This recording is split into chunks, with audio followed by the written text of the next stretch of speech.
حدث اکبر، حدث اکبر کسے کہتے ہیں؟ یعنی غسل. اور جب غسل کیسے کرے گا؟ ظاہر ہے نہائے گا، اور ٹھنڈی ہے، بہت زیادہ ٹھنڈے، سخت سردی ہیں، اب نہانا تو مشقت ہے ہمارے لیے.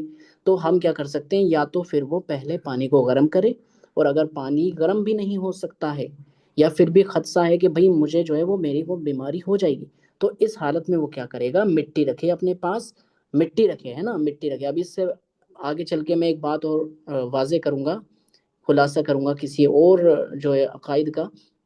فی الحال جو مٹی رکھے وہ پاک مٹی ہونی چاہیے، صاف مٹی ہونی چاہیے. وہ کسی بھی چیز کے اندر، جس طرح سے اس میں نظر آ رہا ہے، ایک پیالہ ہے، اس کے اندر دیکھو مٹی رکھی ہوئی ہے، اس طرح سے مٹی پاک مٹی ہونی چاہیے. اور وہ پاک مٹی کو اپنے ہاتھوں پہ لے، اس کے بعد اس کو جھاڑے، اور اس کے بعد ہاتھوں کو اس قدر دونوں، جیسے میں نے ابھی وضو کا بتایا تھا نا، وضو کرنے کے لیے تیمم کیسے کرنا ہے، یعنی کہ گٹوں تک آپ نے ہاتھ کو مل لینا ہے، اس کے بعد چہرے کو پھیر لینا ہے، یہ آپ کا غسل ہو جائے گا. اس سے متعلق حدیث بھی آپ کو نظر آ رہی ہوگی کہ ایک شخص جنابت کی حالت میں، یعنی ایک صحابی تھے، وہ جنابت کی حالت میں زمین پہ لوٹ پوٹ ہو گئے، یعنی انہیں لگا کہ ہو سکتا ہے کہ غسل کا طریقہ کچھ الگ ہوگا، ہے نا. جیسے کہ وضو کا تو اللہ کے نبی صلی اللہ علیہ وسلم نے تیمم بتا دیا تھا، لیکن انہیں لگا کہ غسل اگر میں جنابت ہو گیا ہوں تو اس میں تیمم کا طریقہ شاید میں بھی کچھ الگ ہوگا. تو انہوں نے کیا کرا کہ وہ زمین پر لوٹ پوٹ ہو گئے، اور پھر آپ صلی اللہ علیہ وسلم کے پاس آئے، اور پھر آپ صلی اللہ علیہ وسلم کے سامنے یہ واقعہ بیان کیا کہ یا رسول اللہ، میں نے اس قدر اس طرح سے میں نے وہ کیا تھا،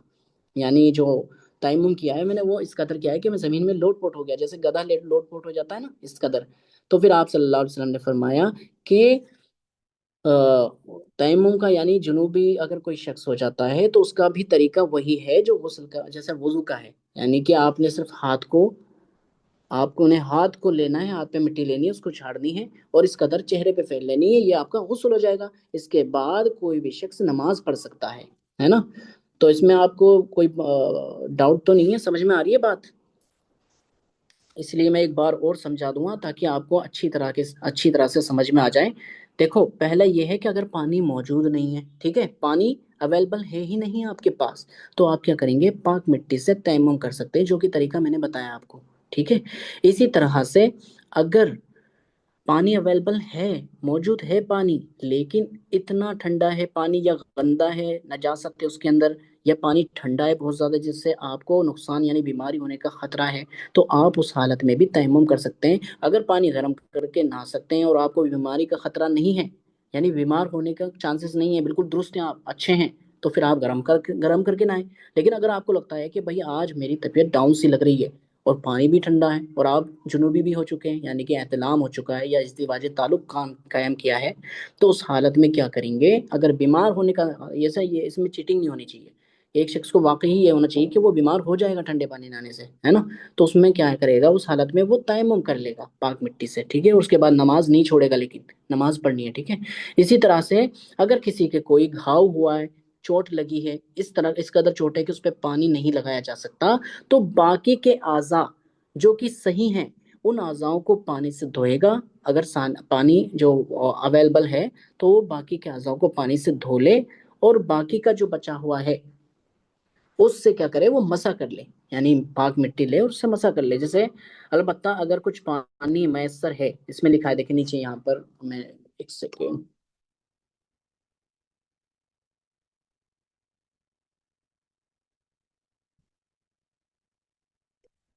دیکھیں، یہ آپ کو نظر آ رہا ہوگا. اچھا، اس پہ پینسل نہ چلائیں، کوئی بھی میں سمجھایا تھا نا پہلے بھی. دیکھیے، یہ آپ کو نظر آ رہا ہے؟ تو دیکھیے، البتہ اگر کچھ پانی میسر ہے اور اس کے استعمال سے کوئی خطرہ نہیں ہے، تو جتنے اعضاء کی پانی سے طہارت ممکن ہے اتنے کی پانی سے طہارت حاصل کی جائے، ہے نا، اور باقی کے لیے تیمم کیا جائے گا، جو کہ ابھی میں نے بتایا نا آپ کو.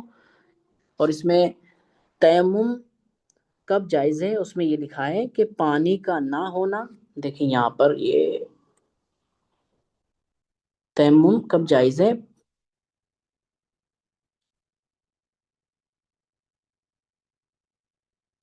پانی کا نہ ہونا، پانی کا بہت کم ہونا، اور آ، پانی استعمال کرنے سے نقصان کا خطرہ، ٹھیک ہے. تو ہوپ کہ یہ بات آپ میں سے سبھی حضرات کو سمجھ میں آ گئی ہوگی. اعضا مطلب ہوتے ہیں ہمارے ہاتھ کے جو ہاتھ ہیں، یہ اعضا ہیں، یہ سب ہمارے اعضا یعنی ہمارے ہاتھ، پیر، ہے نا، ہماری یہ سب اعضا ہیں، ان اعضاؤں کو دھونا۔ تو امید ہے کہ سب کو سمجھ میں آ گئی بات۔ ہاں، باڈی پارٹس بالکل۔ تو اگر پانی کا استعمال، یعنی سمجھ میں آ گئی نا بات، یعنی پہلے جو ہے اگر پانی اویلیبل نہیں ہے تو ہم تیمم کر لیں گے، اور اگر پانی اویلیبل ہے لیکن ٹھنڈا ہے یا بہت زیادہ غلاظت ہے، اس کے اندر گندگی ہے، کلر چینج ہو چکا ہے، تو اس حالت میں ہم کیا کریں گے؟ تیمم کریں گے۔ اور ٹھنڈا پانی اتنا ہے کہ بہت زیادہ کہ بیماری کا خدشہ ہے کہ بھائی بیمار ہو سکتے ہیں، تو اب جا کے تیمم کریں گے۔ اور اگر بیماری کا خدشہ نہیں ہے تو پھر آپ نے پانی کو گرم کرنا ہے، اس کے بعد پھر آپ نے نہانے جانا ہے، اگر اگر ڈر نہیں ہے تو ٹھیک ہے۔ دوسری بات، دوسری صورت یہ ہے کہ اگر آپ کے چوٹ یا کوئی بھی کسی بھی جگہ پر اعضاء پر، یعنی کہ آپ کے باڈی پارٹس پر، یعنی وہ لگی ہے، چوٹ لگی ہے، کچھ نقصان ہے، اور اس پہ پانی لگنے سے اور خطرہ ہو سکتا ہے، بڑھ سکتا ہے، تو پھر اس میں کیا کریں گے آپ؟ باقی کے جو اعضاء ہیں جس پہ چوٹ نہیں ہے، کچھ نشان نہیں ہے، تو اس کو ان کو دھو لیں گے، جیسے پیر کو دھو لیا، ہاتھ پہ اگر ہے تو پھر آپ تیمم کر لیں گے، ہے نا۔ تو یہ بات واضح ہو گئی ہے۔ اور صحابہ کرام رضی اللہ تعالیٰ عنہ کی جو حدیث تھی، یعنی نبی صلی اللہ علیہ وسلم کے سامنے جو واقعہ پیش آیا تھا، اس میں انہوں نے دیکھیں، ان کو تیمم کا طریقہ نہیں پتا تھا، وہ سوچ رہے تھے کہ جنابت کا جب حالت میں ہوتا ہے جنوبی کوئی شخص ہوتا ہے تو وہ اس طریقے پہ تیمم الگ کیا جائے گا شاید۔ لیکن آج دیکھیں واضح ہمارے سامنے احادیث ہیں، تعلیمات ہیں نام نبی صلی اللہ علیہ وسلم کی، جیسے ہم بڑی آسانی سے سمجھ سکتے ہیں دوستوں۔ پتہ ہے آپ کو کہ امام بخاری، امام مسلم، جنہوں نے یہ احادیث کو اکٹھا کیا ہے، احادیث کو جمع کیا ہے، احادیث کو ہمارے لیے لکھا ہے، یہ پتہ ہے یہ چھوٹی بات نہیں ہے، اتنی دور دور کا سفر کیا کرتے تھے، کئی کئی 100 کلومیٹر کا وہ سفر کیا کرتے تھے، اور اس کے بعد وہ جایا کرتے تھے، ملا کرتے تھے، بھوکے پیاسے، بڑی مشقت انہوں نے اٹھائی ہے ان احادیث کو اکٹھا کرنے میں، جمع کرنے میں، سمجھ میں آ رہی ہے آپ؟ لیکن یہ آج ہمارے سامنے اویلیبل ہے، ہمارے گھروں میں موجود ہے، ہمارے پاس انٹرنیٹ پر ہے، اتنی آسان ہو گیا دین کو سمجھنا۔ لیکن کیا ہے کہ ہم اپنی غلطیوں کی وجہ سے، اپنے اندر جو ہمارے اندر ایک آلس ہے، ہمارے اندر جو دنیا کی محبت ہے، اس وجہ سے کیا کرتے ہیں کہ ہم انوں کو یعنی سمجھنے کی کوشش نہیں کرتے، اپنے دین کو جاننے کی کوشش نہیں کرتے۔ اکثریت کیا ہے کہ لوگ پی ایچ ڈی کر رہے ہیں، انجینئرنگ کر رہے ہیں، سب کچھ پڑھ رہے ہیں، بہت اچھا سب کچھ، بڑی بڑی ڈگریاں حاصل کر لیتے ہیں لوگ، ڈاکٹر بن جاتے ہیں، کوئی انجینئر بن جاتا ہے، لیکن دین کے معاملے میں اب اگر آپ جا کے دیکھیں تو کسی کو دین کے بارے میں اتنی بھی تعلیمات نہیں ہوتی کہ چاروں خلفائے راشدین کے بھی نام بتا دیں، معاذ اللہ، اللہ اکبر۔ تو دیکھیں یہ کتنی بڑی افسوس کی بات ہے میرے بھائیوں اور بہنوں، کتنی افسوس کی بات ہے یہ کہ ایک شخص، اس نے دنیا کی اتنی تعلیمات حاصل کر لی، لیکن اللہ تعالیٰ نے جو اس پہ فرض کیا تھا، قرآن کو سمجھنا، دین کو سمجھنا، نبی صلی اللہ علیہ وسلم کی زندگی سے حاصل کرنا، ان کی تعلیمات کو حاصل کرنا، وہ نہیں جان سکتا، وہ جاننے کی کوشش نہیں کی اس نے۔ اس لیے تو قیامت کے دن سب سے پہلا جو سوال ہوگا وہ علم کے بارے میں ہوگا، کہ علم کتنا حاصل کیا اور اس کے مطابق کتنا عمل کیا۔ عمر کے بارے میں ہوگا، عن عمر فیما افنا، کہ عمر وقت کہاں لگایا، تو کیوں یہ وقت کے بارے میں کیوں ہوگا کہ وقت دنیا میں لگایا تھا، دنیا کو حاصل کرنے میں لگایا تھا تم نے، یا پھر اپنے آخرت کو بنانے میں لگایا تھا؟ ایز اے ٹیسٹ ہے ہمارا، مثال کے طور پہ آج دنیا میں جب کسی شخص کا ٹیسٹ ہوتا ہے، جب وہ کوئی اچھی ڈگری حاصل کرنا چاہتا ہے اور اس میں وہ اتنی زیادہ اسٹڈی کرتا ہے، تو کیا وہ بندہ کھلے عام گھوم رہا ہوتا ہے جب وہ اگر اس کے 2 4 دن یا 10 دن باقی رہتے ہیں ایگزامس میں؟ نہیں نا، گھر پہ بیٹھ کے، بلکہ وہ سب کو، دوستوں کو بھی، سب کو کہہ دے گا کہ نہیں بھائی میں آج تو فری نہیں ہوں، مجھے تو پڑھنا ہے، اسٹڈی کرنی ہے۔ تو یہ جو زندگی کا ٹیسٹ ہے، اس میں ہم سیریس کیوں نہیں ہوتے؟ اس کو لے کر سیریس کیوں نہیں ہوتے؟ جو زندگی کا ٹیسٹ ہے ہمارا، اور اس میں بھی پتہ نہیں ہے کہ کب ہمیں موت آ جائے، کب ہمارا یہ ٹیسٹ ختم ہو جائے میرے بھائیوں، کب ہمارا ٹیسٹ ختم ہو جائے ہمیں پتہ بھی نہیں چلے گا۔ نبی حضرت علی نا رضی اللہ تعالیٰ عنہ کا قول ہے کہ انسان دنیا کے اندر سویا ہوا ہے، اور جب مرے گا نا تو جاگ جائے گا اور کہے گا کہ اصلی زندگی تو یہ تھی۔ ریئلی بات ہے یہ۔ اور مرنے کے بعد انسان کو ویسا ہی محسوس ہوتا ہے جیسے ہم مرتے ہیں، کیونکہ نیند جو ہے نا وہ بھی اس کی چھوٹی بہن ہے، موت کی۔ اس لیے ہم دعا پڑھتے ہیں نا، اللہم بسمک اموت و احیا، ہے نا، کہ اللہ تعالیٰ ہمیں موت دیتا ہے اس کے بعد زندہ کرتا ہے. تو یہ موت، یہ ہم جب نیند کے اندر، آپ کو میں سے کتنے لوگوں کو ایسا لگا ہے کہ کوئی گر رہا ہے، کسی نے گولی مار دی، کسی نے کسی کے چاقو مار دیا نیند کے اندر، کوئی چھت پہ سے بہت زیادہ تیز گر رہا ہے، ایسا فیل ہوتا ہے نا کہ لگ جائے گی ابھی ہمارے، بہت تیز لگے گی. ہوتا ہے کہ نہیں ہوتا ہے؟ بتائیں. ہوتا ہے نا؟ پھر کیوں ہوتا ہے بتاؤ؟ لیکن وہ تو نیند ہے، اس میں تو ہمیں احساس ہوتا ہے اور اس کے بعد ہم جاگ جاتے ہیں. لیکن جب کوئی بندہ مر گیا نا، تو اس کے ساتھ جو معاملات پیش آئیں گے، ہمیں تو حالانکہ نظر آ رہا ہوگا کہ سامنے لیٹا ہے، ہمیں تو بالکل لگے گا کہ مردہ ہے، مر چکا ہے بندہ، چلا گیا. لیکن اس کے ساتھ جو برزخ کے اندر ہو رہا ہوگا، اللہ تعالیٰ اس کو جو عذاب دے رہا ہوگا، وہ ہم اس کو وہ نہیں کر سکتے. سمجھ میں آ گئی بات؟ جس طرح سے کوئی شخص ایک برا خواب دیکھ رہا ہوتا ہے، اتنا بھیانک خواب دیکھ رہا ہوتا ہے، اب خواب کے اندر اس کے ساتھ کیا کیا معاملات پیش آ رہے ہیں، لیکن ہم تو اس کو سمجھ نہیں سکتے، ہے نا؟ کیونکہ ہمیں تو وہ سامنے لیٹا ہوا ہی دکھتا ہے کہ یار اتنی اچھی نیند میں سو رہا ہے، اے سی چل رہا ہے، بڑی اچھی سے نیند آ رہی ہوگی اس کو، لیکن خواب میں اس کے ساتھ کیا ہو رہا ہے وہ بھی ہمیں ایکسپلین نہیں کر سکتا، بتا نہیں سکتا. تو سر، یہی معاملہ ہے موت کا بھی. یاد رکھنا کہ مرنے کے بعد معاملات بہت بہت بہت بہت زیادہ خطرناک ہیں. آپ مجھے بتائیں کہ حضرت عثمان رضی اللہ تعالیٰ عنہ، تیسرے خلیفہ عثمان غنی، جن کو نبی صلی اللہ علیہ وسلم نے مال خرچ کرنے پر جنت کی بشارت دی تھی، مال خرچ کرنے پر. جنگ احد کے اندر انہوں نے 100 اونٹ دیے، پتہ ہے آپ کو؟ اتنا مال خرچ کرا، اتنا مال خرچ کرایا انہوں نے، بہت مال. حتیٰ کہ نبی صلی اللہ علیہ وسلم نے درہموں کو اٹھایا اور کہا کہ اے عثمان، تیرے لیے جنت ہے، اب تو جو چاہے کرے. ایک بات بتائیں مجھے، ہم میں سے اگر کسی کے لیے کہہ دیا جائے تو ہم تو پھولے نہ سنبھالے، ہم تو پتہ نہیں کیا کیا کرنے لگ جائیں گے. ارے بھائی اب تو میرے لیے تو بھئی آسانی ہو گئی. لیکن حضرت عثمان، وہی حضرت عثمان، جب قبرستان جایا کرتے تھے نا، تو پتہ ہی کیا کرتے تھے؟ ان کی جو داڑھی تھی نا وہ تر ہو جایا کرتی تھی آنسوؤں سے. اور اس کے بعد جب ان سے ایک سوال کیا گیا کہ یا امیر المومنین، آپ سے جب جنت اور جہنم کا ذکر کیا جاتا ہے تب تو آپ پر اتنی غشی تاری نہیں ہوتی، لیکن جب آپ قبرستان میں جاتے ہیں تو اتنا کیوں روتے ہیں؟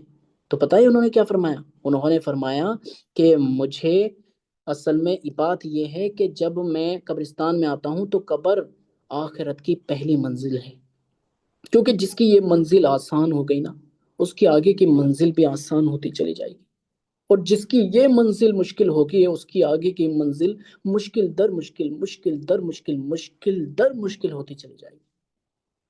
اللہ اکبر. اللہم اجرنی من النار.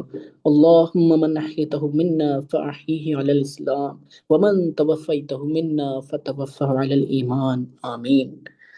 تو میرے بھائی میری بہنیں، یہ بہت سمجھنے کی ضرورت ہے. آپ کو بھی دعوت دینا چاہیے، لوگوں کو سمجھانا چاہیے، اپنے گھروں میں دعوت دینی چاہیے، نماز کے پابند بنانا چاہیے، اور اللہ تعالیٰ کو جاننا چاہیے کہ اللہ تعالیٰ اپنے بندے کے لیے کتنا غفور الرحیم ہے، اس کے لیے جو اس کی طرف رجوع کرتا ہے، اس کے لیے جو اس کی طرف رجوع کرتا ہے نا، جو اس کی طرف رجوع. اللہ نے فرمایا نا والذین جاہدوا فینا لنہدینہم سبلنا ان اللہ لمع المحسنین، کہ جو لوگ ہماری راہ میں کوشش کرتے ہیں ہم ان کے لیے ہدایت کے راستے کھول دیتے ہیں.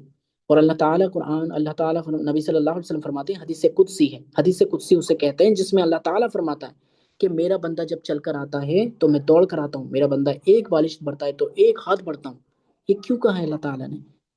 کیوں؟ کیونکہ اللہ تعالیٰ اس کے لیے راستے کھولتے چلا جاتا ہے. اللہ تعالیٰ اپنے بندے کو بہت زیادہ پسند کرتا ہے جب اس کی طرف رجوع کرتا ہے. لیکن لیکن جب کوئی باغی بن جاتا ہے اور جب کوئی اللہ تعالیٰ کو سیریس نہیں لیتا، اس کے احکامات کو سیریس نہیں لیتا، ہے نا، اس کے حکم کو سیریس نہیں لیتا، تو اللہ تعالیٰ نے فرمایا ایسے باغیوں کو اللہ تعالیٰ ذلیل کر کے مارے. اللہ اکبر. اور یہ میں آپ کو قرآن کی آیت بتا دیتا ہوں کہ جب یہودی تھے نا، یہودی، تو انہوں نے پتہ ہے کیا سوچ رکھا تھا، اور آج بھی سوچتے ہیں، انہوں نے یہ سوچ رکھا تھا کہ ہمیں جہنم، یہ قرآن کی آیت ہے کہ میں اس کا ریفرنس بھی انشاءاللہ تعالیٰ اگلی بار آپ کو بتا دوں گا، کہ وہ یہ سوچتے تھے کہ جہنم کی آگ ہمیں نہیں چھوئے گی مگر گنتی کے چند دن. جیسے کہ آج بھی ہم تصور کر لیتے ہیں نا کہ ایک ہی تو پھیرا لگے گا، اس کے بعد تو ہمیں جنت میں چلے ہی جانا ہے انشاءاللہ. یہ واقع میں ہی ہے کہ ارے وہ جہنم میں ہاں عذاب بھگت کے اس کے بعد چلا جائے گا، اس کے دل میں رائی کے دانے کے برابر بھی ایمان ہوگا. سوچا ہے نا، سنا ہوگا آپ نے، ہم میں سے کئی لوگ اسے بولتے ہیں. تو یہی بات یہودی بھی بولا کرتے تھے کہ ایک گنتی کے چند دن جو ہے جہنم میں رہیں گے، اس کے بعد جنت میں چلے جائیں گے۔ تو دیکھیں اللہ تعالیٰ کا جواب کیا ہے کہ کیا ان لوگوں نے اللہ کے ساتھ کوئی عہد لے رکھا ہے، یا اللہ تعالیٰ ان کی خلاف ورزی نہیں کرے گا، یعنی بعد میں ان کو جنت میں ڈال دے گا، تھوڑی دیر جہنم میں ڈالے گا، بعد میں جنت میں ڈال دے گا؟ بلا، کیوں نہیں؟ جس نے ایک گناہ بھی کیا اور وہ گناہ ایسا ہوا کہ اس نے پوری زندگی اس میں وہ انوالو رہا، تو جائے گا جہنم میں اور ہمیشہ ہمیشہ اس میں رہے گا۔ اللہم اجرنی من النار، اللہم اجرنا من النار۔ تو یہ اللہ تعالیٰ نے فرمایا ہے۔ تو اللہ تعالیٰ جتنا غفور الرحیم ہے نا اپنے اس بندے کے لیے جو اس کی طرف رجوع کرتا ہے، تو اتنا سخت بھی ہے۔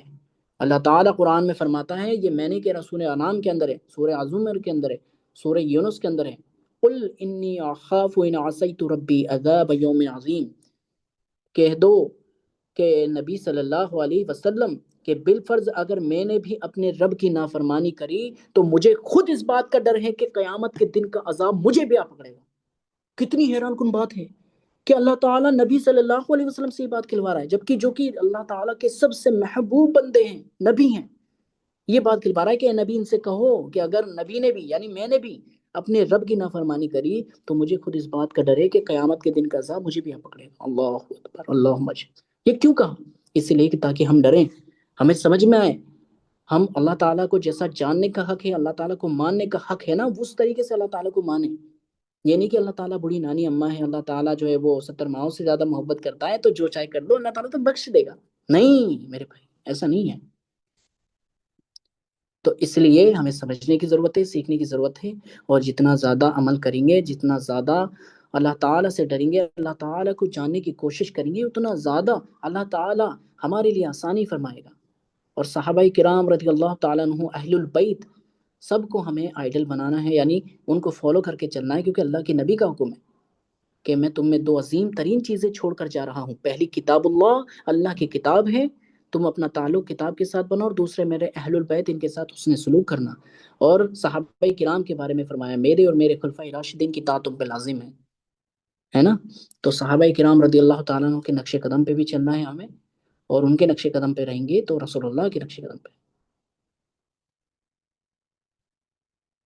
تو امید ہے کہ یہ بات آپ کو سمجھ میں آ گئی ہوگی، اور آج کا جو ہمارا جو لیسن ہے وہ بھی کمپلیٹ ہوا، اور ابھی ہم نے جو ہے وہ قرات کے بارے میں جانا آج، اور آج ہم نے تیمم کے بارے میں جانا ہے نا۔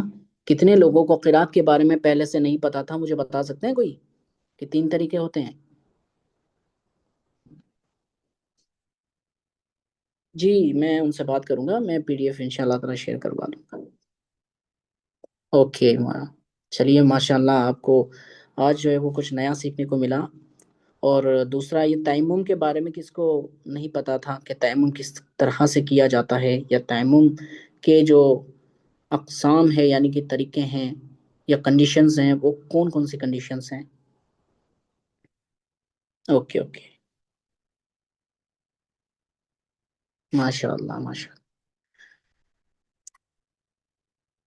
تو جزاک اللہ خیر، آپ نے وقت دیا، ایسے ہی آپ جو ہے وہ وقت نکالتے رہیں اور سیکھتے رہیں۔ صرف ایک ہی تو گھنٹہ ہوتا ہے، 1 گھنٹہ ہے، 1 گھنٹہ اپنے رب کے لیے آپ نکال رہے ہیں۔ سوچیں، پورے پورے دن ہم کیا کرتے ہیں؟ پورے دن ہم مصروف ہوتے ہیں دنیا کے کاموں میں، ادھر ادھر بہت سارے کام ہوتے ہیں ہمیں، لیکن 1 گھنٹہ صرف ہم اپنے سیکھنے کے لیے، دین کو سیکھنے کے لیے، اللہ کی رضا کے لیے اگر نکال لیتے ہیں، تو اس میں ہمارے لیے ہو سکتا ہے یہ 1 گھنٹہ جو جس میں ہم سیکھ رہے ہیں، قرآن کو سمجھ رہے ہیں اور دین کی باتیں ہم سیکھتے ہیں، تو اس سے کیا ہوگا؟ ہو سکتا ہے یہی ہمارے لیے جنت میں یعنی آخرت میں جنت میں جانے کا باعث بن جائے، کہ اللہ تعالیٰ یہ جانے کہ ہاں یہ میرا بندہ یہاں پر آیا کرتا تھا، یہ بندہ میرے لیے خاص ایک وقت نکالا کرتا تھا۔ حالانکہ اللہ کے لیے وقت نکالنا یعنی نماز کے لیے وہ بھی لازمی ہے، وہ لازمی ہے، وہ نہیں ہے تو پھر آپ 1 گھنٹہ یہاں پہ نکالنے کوئی فائدہ نہیں ہوگا۔ سمجھ میں آ رہی ہے بات؟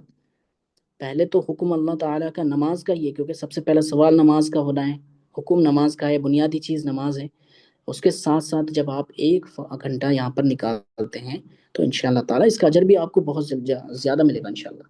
تو باقی آپ کے اور بھی ساتھی ہوں، سب کو انشاءاللہ لے کر آئیں، جس کو آپ چاہتے ہیں کہ اس کو ہدایت ملے۔